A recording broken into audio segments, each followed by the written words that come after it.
বানর রাজপুত্র। একদিন একটি সুন্দর ঘন অরণ্যে একটি শক্তিশালী বানরের রাজ্য ছিল। এই রাজ্যের রাজা ছিলেন প্রাচীন ও জ্ঞানী বানর, যার নাম ছিল বনমালী। বনমালীর একমাত্র পুত্র, রাজপুত্র বর্ণালী, ছিল অত্যন্ত সাহসী ও মেধাবী। তার সুন্দর শারীরিক গঠন এবং ক্ষিপ্রতা তাকে সবাইকে মুগ্ধ করত। কিন্তু তার ভিতরে একটি গভীর দুঃখ ছিল।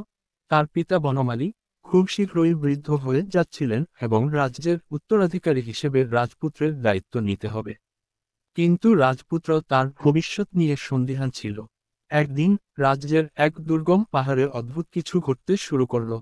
একটি রহস্যময় শিকারী প্রাণী, যা অনেক বানরের ক্ষতি করেছিল, রাজ্যের সীমান্তে প্রবেশ করল। রাজপুত্র বর্ণালী জানত, তার রাজ্য ও প্রজাদের রক্ষা করা তার দায়িত্ব। তাই সে সিদ্ধান্ত নিল, এই শিকারী প্রাণীকে ধরার জন্য অভিযান শুরু করবে। বর্ণালী সাহসের সঙ্গে পাহাড়ের গভীরে ঢুকে গেল।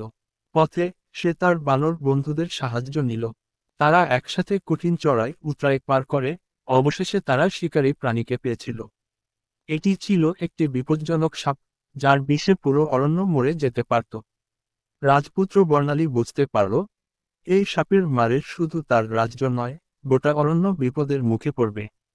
সাপটি তার যন্ত্রণাদায়ক বিষ দিয়ে রাজ্য থেকে শুরু করে সারা বন ধ্বংস করতে চাইছিল।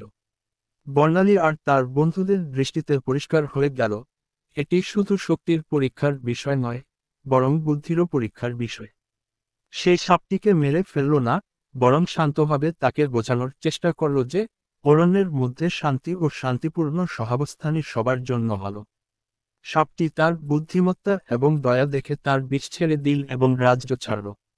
বর্ণালী তার রাজ্যকে নিরাপদে ফিরিয়ে নিয়ে এসে তার পিতার কাছে ফিরে গেল। বনমালী তার পুত্রকে দেখে খুব গর্বিত হল। রাজ্য রক্ষা করতে গিয়ে বর্ণালী শুধু শারীরিক শক্তির নয়, মনের শক্তিও ব্যবহার করেছে, এবং সেই থেকে সে প্রমাণ করেছিল যে সত্যিকার রাজপুত্র হতে হলে কেবল শক্তিই যথেষ্ট নয়, মেধা ও হৃদয়ও থাকতে হয়।